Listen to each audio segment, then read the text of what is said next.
got RentaCoop cups with a PVC pipe that lead back to a hose that connect to our 350-gallon tank back here that collects water runoff from the chicken coop.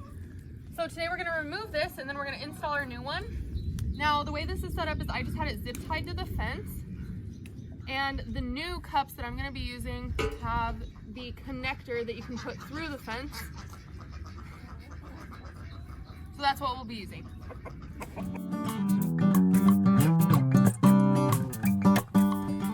Okay, so now what I'm gonna do is connect my hose to my adapter that's going to be fit onto the end of the bib here.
Now, and I'm going to try to install my cups, and this might be a two-person job. I'm not sure yet.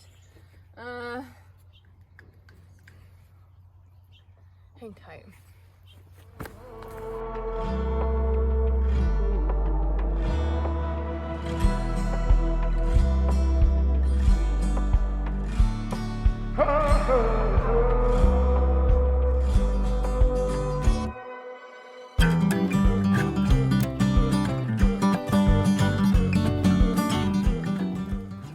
Moment of truth.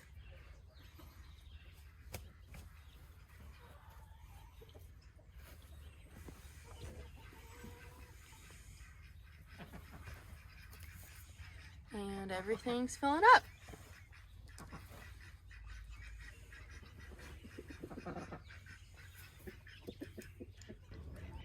Okay, so here's a recap of the full setup. We've got the 350-gallon tank leading to the hose bib, which leads to the garden nozzle that reduces down to the size of the pipe. The insulated pipe leads to a T. A little more insulated pipe leads to the cup, and then we just continue on down the line like that until we get to the end, which is just the insulated pipe from a T leading to the last cup. And there you have it.